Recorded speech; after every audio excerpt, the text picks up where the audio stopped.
You ever hear stories that start with something small, like a look, a smile, or a dance, and end up changing someone's whole life? Well, this one begins on a hot afternoon in the heart of Lagos, Nigeria, the kind of day when the air feels heavy with heat and secrets.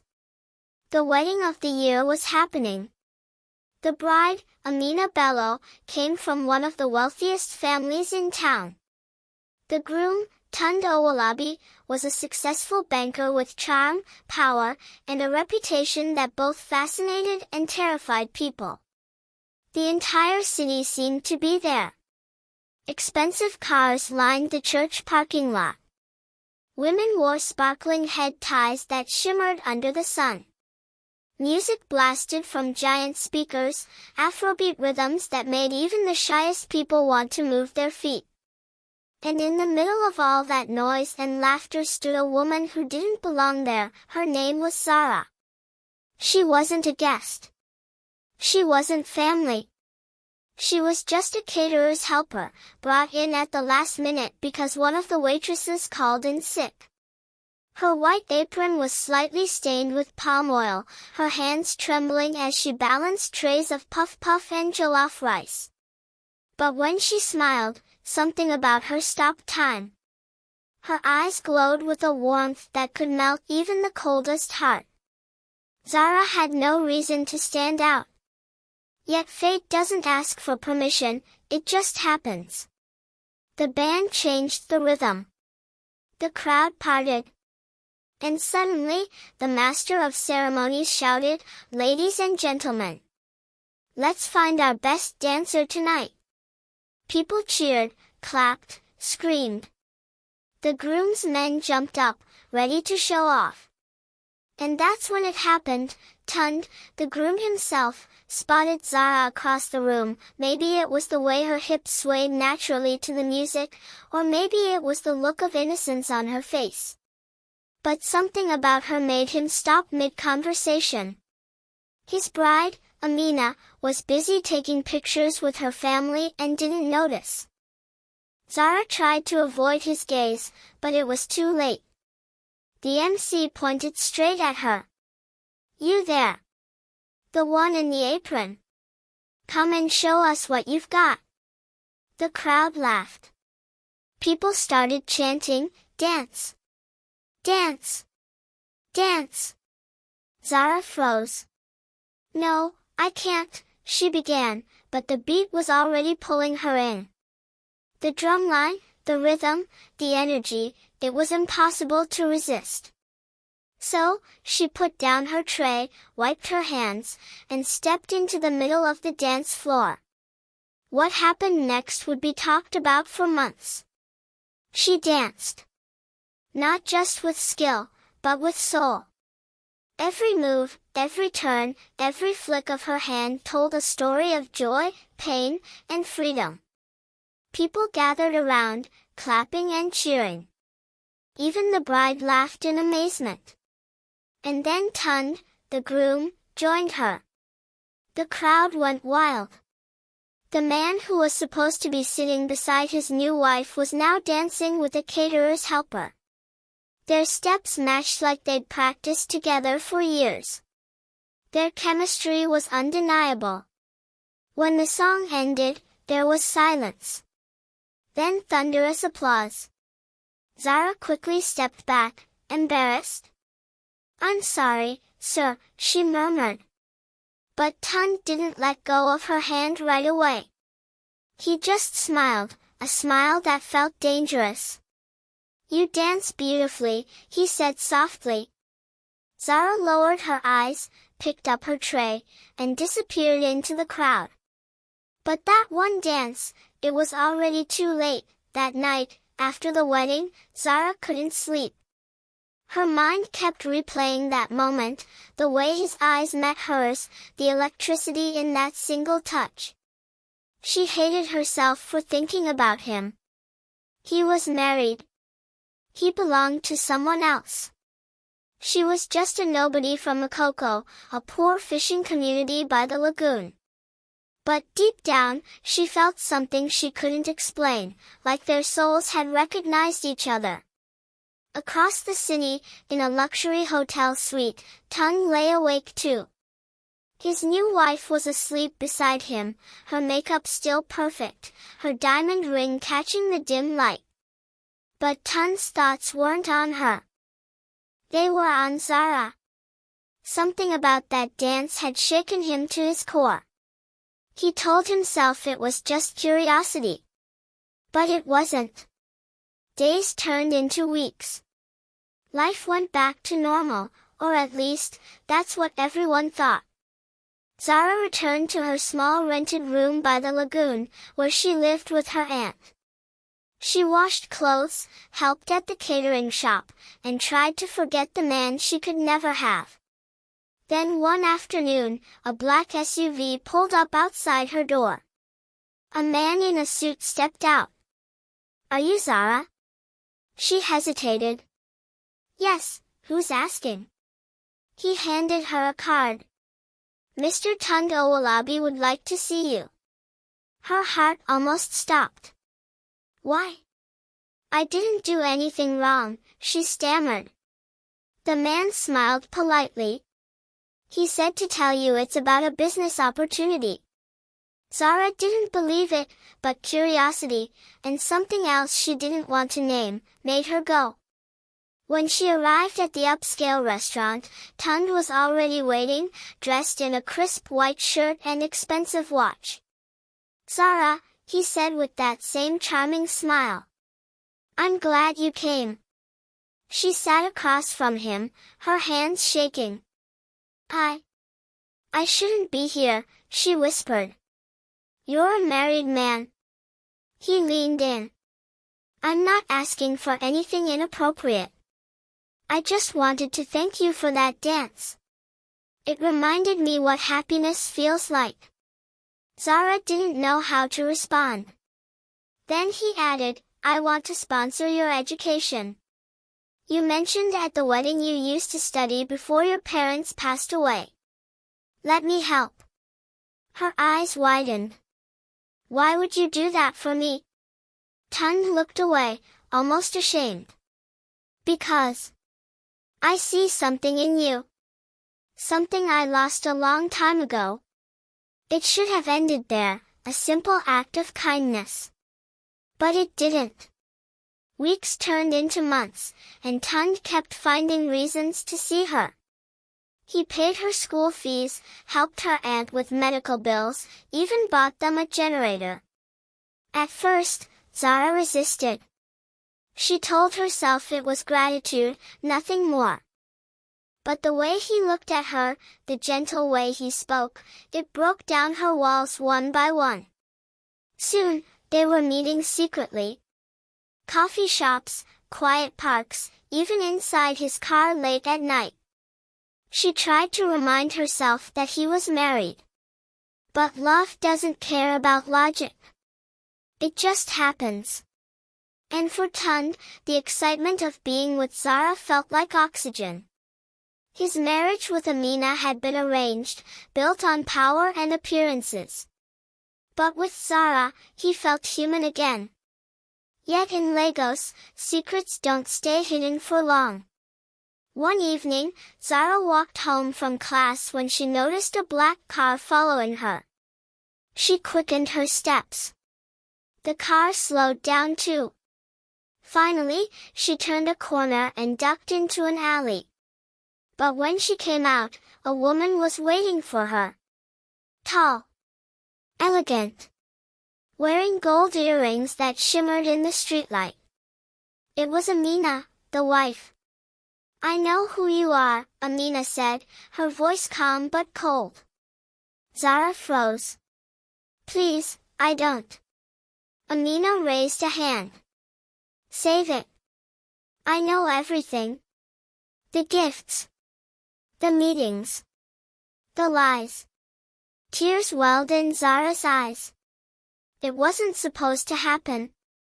I swear." Amina stepped closer. "You think you're special? You think you're the first girl he's helped?" Zara shook her head, whispering, "He said he loved me." Amina laughed bitterly. He says that to every woman who reminds him of what he can't have. Then she leaned in, her words sharp as a knife. End it, or I'll make sure you disappear. Lagos is big, and girls like you vanish every day.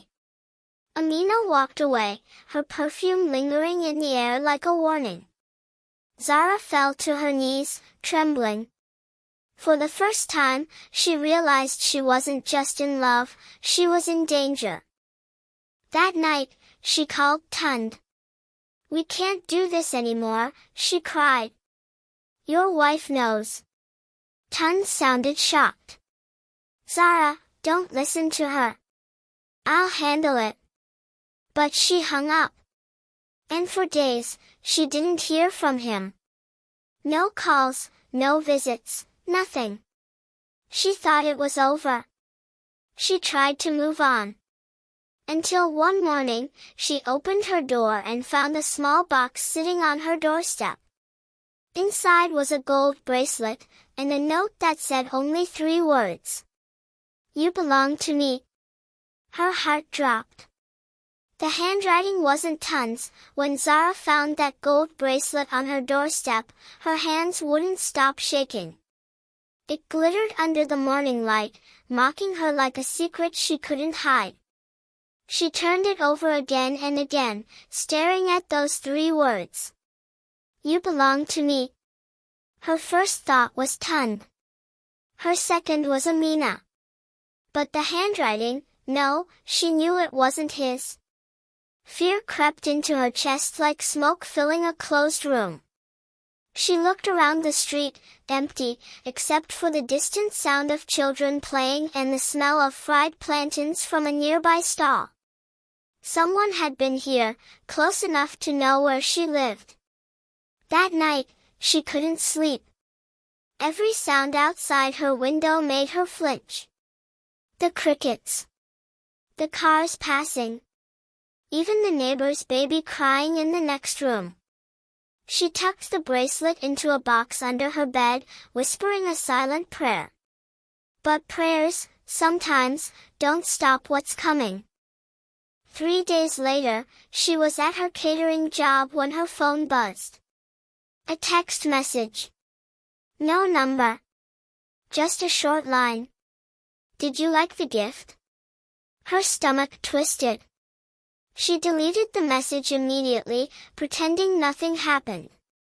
But whoever was watching her wasn't done.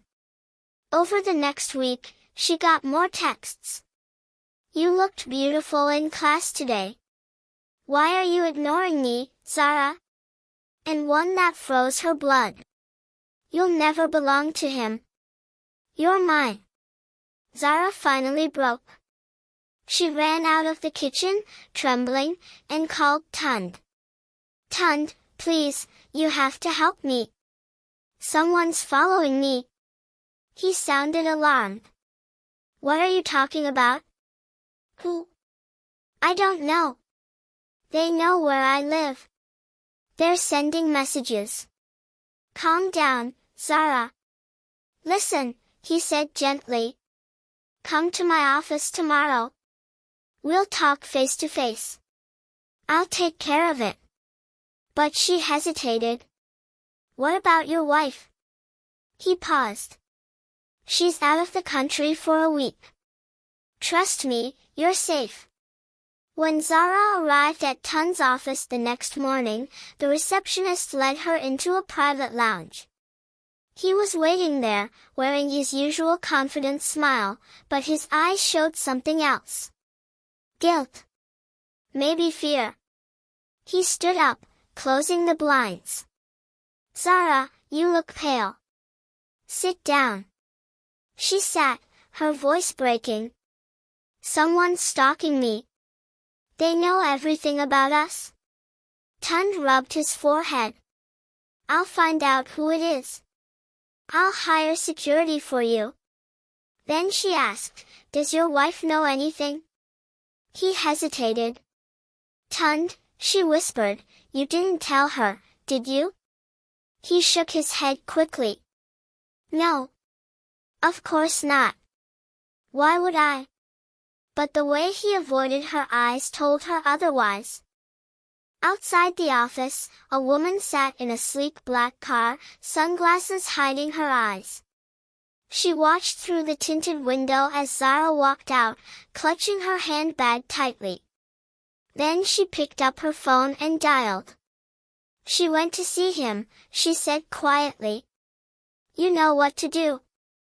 The voice on the other end replied, Yes, madam. The car drove off slowly. That evening, Zara returned home feeling a little safer. Tund had promised to assign someone to watch her street for a few nights. She sat by the window, looking at the lagoon lights reflecting on the dark water, whispering, Maybe everything will be okay. But fate doesn't forgive forbidden love. At midnight, she heard footsteps outside her window. Soft. Careful. Her heart raced. She reached for her phone, no signal. The footsteps stopped. Then came a whisper, low and chilling. I told you, you belong to me. Zara screamed. By the time neighbors rushed out, whoever it was had vanished. But on her window frame, scratched into the wood, were the same 3 words again. The next morning, Tund came rushing to her house. He looked furious.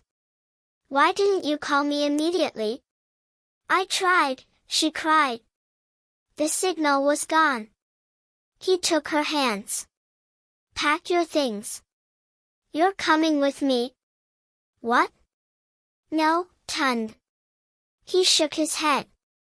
You're not safe here. And just like that, Zara found herself in his private apartment, one of his secret properties in Lekki. It was modern, quiet, hidden. She thought maybe she could finally breathe again. But something about the way he moved around that day made her uneasy. He wasn't the same Tund.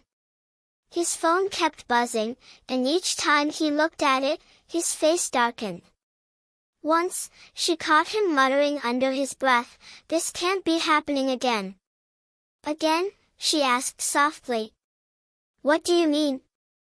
He looked startled, then forced a smile. Nothing. Don't worry about it. But that night, while he was in the shower, his phone buzzed again. She shouldn't have looked. But curiosity, or maybe survival, made her do it. The message on his screen read, Control your new toy, or we'll make her disappear too. Zara's blood ran cold. Two, she whispered. Did that mean someone before her? When Tund came out, she tried to act normal. But her heart was pounding. Who were these people? What were they hiding? Days passed. She stayed inside, afraid to go anywhere. Then, one afternoon, she heard voices outside the apartment, 2 men arguing. She peeked through the curtain. One of them was the same driver who'd first brought her to meet Tund. The other man was tall, wearing a black cap. She couldn't hear much, just the last few words before they left. Madam said no mistakes this time. Madam. The word hit her like ice. Was Amina behind all this? That night, she decided she couldn't live in fear anymore. She packed a small bag, took the bracelet, and left a note for Tund. Thank you for everything. But I can't do this anymore. Don't look for me. She slipped out quietly, blending into the night. Her plan was simple, disappear, go back to Makoko, start over. But fate wasn't done with her. By dawn, she boarded a bus headed for Ibadan. She sat near the window, watching the city fade behind her, feeling a strange peace for the first time in weeks. She whispered, maybe I can finally be free. Halfway through the journey, her phone buzzed again. Unknown number. She almost ignored it, but something told her to look. A picture appeared on her screen. It was of her aunt, lying on the floor. Blood everywhere. Zara screamed so loud the bus driver slammed the brakes. She dropped her phone, sobbing uncontrollably. Who could do this? Why her family? Then another message appeared. Come back, or she won't be the last. Hours later, Zara was back in Lagos, broken and terrified. Tund met her at the hospital, where her aunt was being treated. She was alive, but barely. The doctor said she'd been attacked by someone who broke into their home. Zara grabbed Tund's shirt, crying, "They'll kill us both. You have to tell me what's going on." Tund looked pale. "Zara, listen to me, you have to trust me. I'll fix this."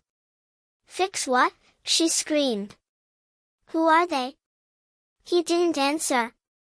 Instead, he pulled her close, whispering, "I never meant for this to happen. I thought I could protect you." Then he said something that shattered her completely. "It's not my wife. It's someone worse." That night, as rain poured over the city, Zara sat alone in the hospital waiting room. Her aunt was sleeping. Tund had stepped out to handle something. But hours passed. He didn't return. She checked her phone again. No messages. No calls. Then, around midnight, a nurse approached her, looking nervous. "Are you Miss Zara?" "Yes," she said, standing. The nurse handed her a small envelope. "A man left this for you. Said it was urgent." Zara opened it slowly. Inside was a wedding invitation card. Her breath caught. It read, "You are cordially invited to the marriage of Tund Owolabi and Zara Musa." Her knees went weak. The date, this weekend. And beneath it, in red ink, was a handwritten note. "You're the bride now, whether you like it or not." Zara stood frozen in that hospital corridor, clutching the invitation card with trembling hands. The fluorescent lights above flickered, throwing harsh shadows across the paper. The words didn't make sense. "You are cordially invited to the marriage of Tund Owolabi and Zara Musa." It felt like a cruel joke. She whispered to herself, "What kind of monster plays games like this?" The nurse was still standing there. "Ma'am, are you all right?" Zara looked up slowly, her voice weak. "Who gave this to you?" The nurse hesitated. "A woman. Tall. Wearing black. She said you'd understand." Zara's heart pounded. "Amina." Without thinking, she ran outside into the rain. The city lights blurred through her tears as she shouted for a cab. She didn't even know where to go, but something in her gut told her to head to Tund's apartment. When she arrived, the building was dark. No guards at the gate. No cars in the driveway. The air felt heavy, like a storm before lightning. She climbed the stairs quietly, heart racing. At the door, she noticed something strange. The lock was broken. Inside, the apartment was a mess. Papers scattered, glass shattered, a wine bottle smashed on the floor. And on the wall, written in red paint, or maybe blood, were the same words again. "You belong to me." Zara's knees buckled. "Oh God, no." She moved carefully through the rooms, whispering Tund's name. "Please, please be here." But what she found instead made her blood run cold. A phone. Tund's phone. And on the screen, an unfinished message addressed to her. "Zara, if you're reading this, it means they found me. Don't believe anything you hear. What's happening started long before we met. I never meant for you to get involved. There's something you don't know about Amina, and about me." The message cut off there. Her hands shook. "Tund, what did you do?" She didn't hear the footsteps behind her until it was too late. A shadow moved across the wall, then a hand grabbed her shoulder. Zara screamed and turned around, ready to fight, only to find a familiar face. It was the driver who had once brought her to meet Tund. "Miss Zara, you need to leave now," he said urgently. She blinked in confusion. "Where's Tund? What's happening?" He hesitated. "He's gone. And if you don't listen, you'll be next." She backed away, shaking her head. "No. I'm not leaving until I know the truth." The driver sighed. "You think this is about love? About some dance? It's not. This is about money, power, and revenge. You were never supposed to exist in his story." His words cut through her like a blade. "What do you mean?" He lowered his voice. "Years ago, before Tund married Amina, he was engaged to another woman. Her name was Amara. She worked for Amina's family business, smart, ambitious, beautiful. But one night, she disappeared. Everyone thought she ran away with another man. But that wasn't the truth." Zara's breath caught. "What happened to her?" "She died," the driver whispered. "And the police never found her body." Zara felt her stomach twist. "You're saying Amina?" He looked around nervously. "Don't say her name. The Bellos are powerful. Her family owns half this city. They cover their tracks." Zara tried to steady herself. "Then why me? Why the messages? Why the threats?" He hesitated again, his eyes full of pity. "Because you remind her of the one who vanished. You look exactly like Amara." Zara's world shattered. The dance at the wedding. The stairs. The fear.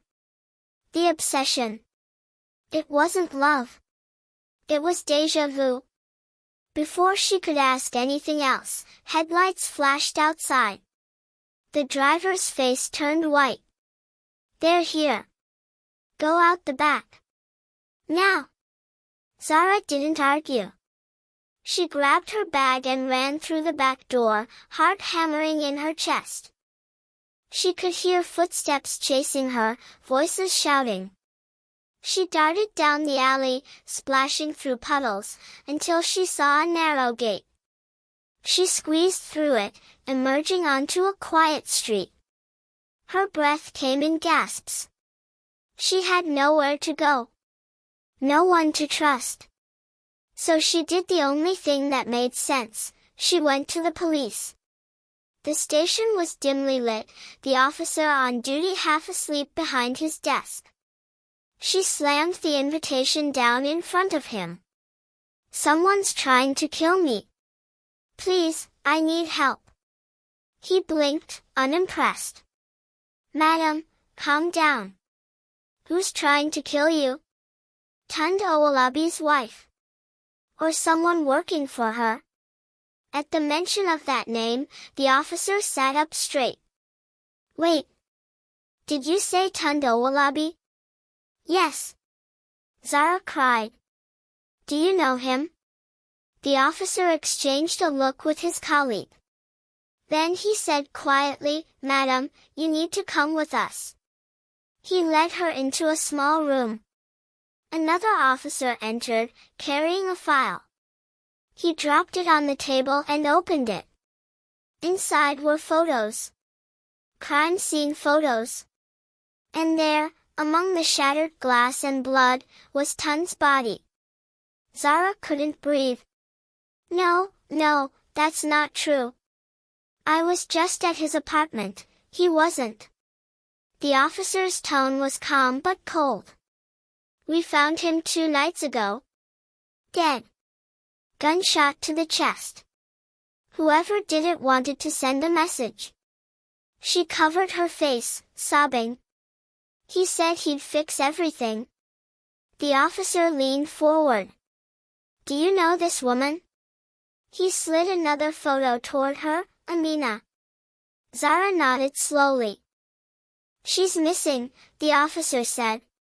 "We've been trying to locate her for 48 hours.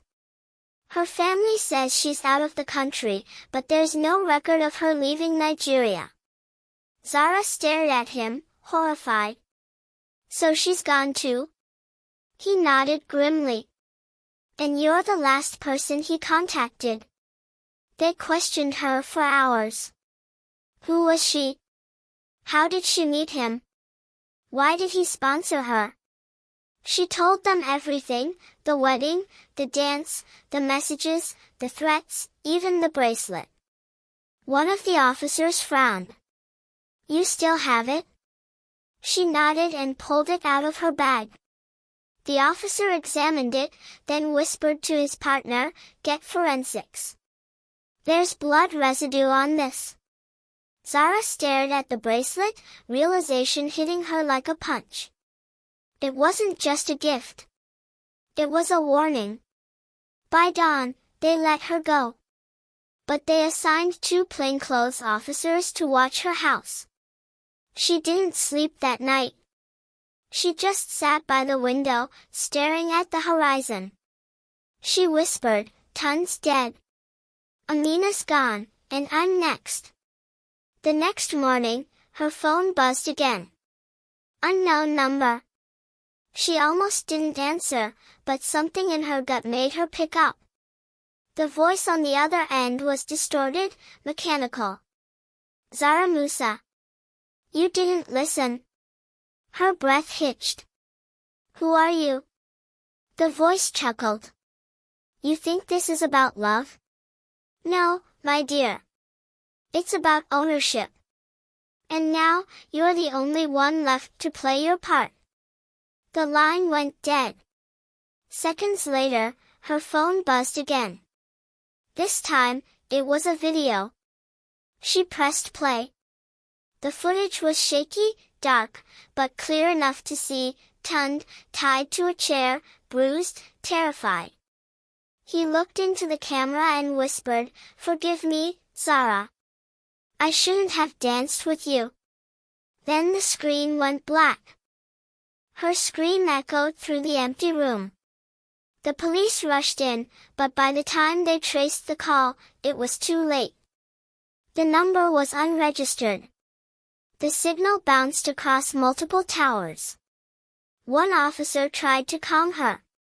"Miss Zara, we'll find who did this." But she wasn't listening. Her mind was spinning. The dance, the gifts, the messages, the threats, it all came back to one thing, that moment when their eyes met at the wedding. That one dance had cursed her life. She whispered through tears, "He said he saw something in me, but maybe it was something else. Maybe it was her ghost." That night, unable to sleep, she went back to the wedding video on YouTube, the same event where it all began. The clip had gone viral, caterer dances with groom, crowd goes wild. She clicked play. As she watched, she noticed something she hadn't before. In the background, behind the dancing crowd, a woman stood perfectly still, staring at Zara with an expression that sent chills through her spine. Long black dress. Pale face. Watching. She paused the video and zoomed in. It wasn't Amina. It wasn't anyone she recognized. But pinned to the woman's dress was a gold bracelet, identical to the one Zara had received. Zara dropped her phone. Her heart was racing, her skin cold. She realized the truth was deeper than jealousy or revenge. Something much darker had been following her from that very first dance. She whispered into the silence. What if I wasn't chosen by mistake? When the sun rose over the town of Kisumu that morning, it felt like the whole place was breathing again after months of suffocating secrets. The day after the chaos at Amara and Tun's wedding, people gathered in whispers outside their homes, retelling the story in every version they could invent. But none of them truly knew what had happened behind closed doors, only the bride and the man she once trusted with her whole heart. Amara sat alone by the lake, still wearing the same golden wedding bangles she had on when she danced for the first time as Tun's wife. Her reflection in the calm water looked nothing like the woman she had been a day ago, not the happy, glowing bride who believed love could heal old wounds. This woman's eyes carried both peace and pain. She remembered how Tund had walked away from the wedding in silence, leaving guests confused and murmuring. The revelation of his secret child, and the truth about the woman he'd once loved, had shattered everything in an instant. But Amara hadn't cried then. She had just stood there, frozen, trying to understand whether this was betrayal or fate. Now, sitting by the lake, she whispered to herself. Maybe I was never meant to be his forever. Maybe I was meant to be the lesson that changes him. Just as those words left her lips, footsteps approached from behind. It was Tund. He looked tired, his suit still wrinkled, his eyes red from a night without sleep. Amara, he said softly. She didn't turn around. You shouldn't be here. I know, he replied. But I can't leave things like this. You deserve an explanation, and an apology. Amara finally looked up at him, and in that single moment, he saw the woman he had fallen for, strong, kind, but now wounded by truth. Tund, she said, I don't need an explanation. You already gave me the truth, even if it came too late. He sat beside her, his voice breaking. I never meant to lie to you. The woman you saw, she was part of a life I tried to forget. I was young, selfish, and scared. I left her when she needed me most. When she died, I promised myself I would build a new life, one without guilt. But then you came, and you made me believe I could love again. Amara's eyes glistened. But love built on secrets always breaks, Tund. You didn't just hide your past, you hid your child's existence. How could I ever trust you again? There was silence between them, only the sound of water and the whisper of wind. Then, from a distance, a small boy ran toward them, maybe 6 or 7 years old. He had bright eyes, and a resemblance that made Amara's heart twist. He was Tund's son. The boy stopped a few feet away, clutching a small paper boat in his hands. Papa, the boy said shyly, can I put my boat in the water? Tund smiled softly. Go ahead, Ao. As the boy ran to the lake's edge, Amara watched in silence. The child's laughter was innocent, untainted by the mistakes of adults.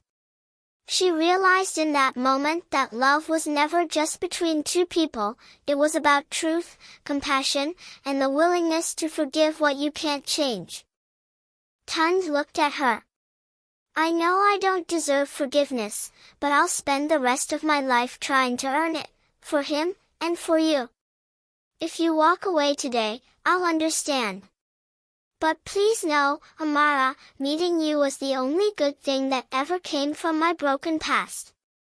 Her voice trembled. You hurt me deeply, Tund. But you also made me stronger. I don't know if I can love you again, not now. Maybe one day, when the pain fades. But right now, I need to learn who I am without you. Tund nodded slowly, tears forming in his eyes. Then I'll wait. Even if it takes forever. He stood up and walked toward his son. Together, they walked away, a man and a child, leaving behind the woman who had taught them what real love looked like, even when it ended in heartbreak.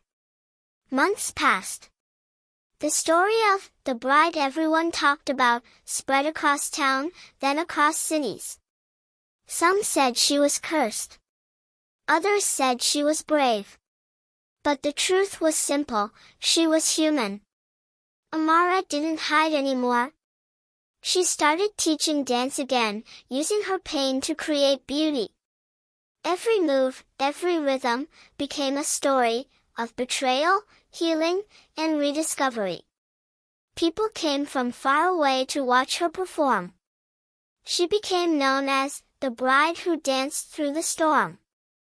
One evening, while finishing a class, she heard someone clapping in the corner.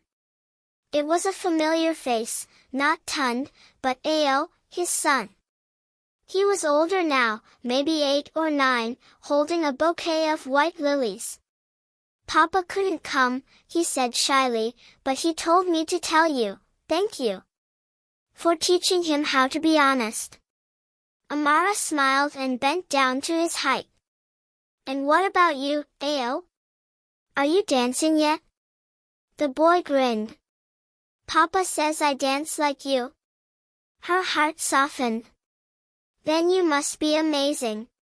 Ao handed her the flowers and ran out of the studio, leaving her alone again, but this time, she wasn't lonely. She looked up at the mirror and saw herself not as a broken bride, but as a woman reborn. As the music played softly in the background, Amara whispered, "One dance changed my life." But it wasn't just about love. It was about finding myself. She began to dance again, slowly at first, then with the passion of someone who had lived, lost, and learned. Every movement was poetry, every spin a memory, every breath a promise that no matter how life twists your story, you still get to choose the ending. And somewhere, miles away, Tund watched her performance online, a small smile crossing his face. He whispered to himself, "She's still the most beautiful bride I ever met."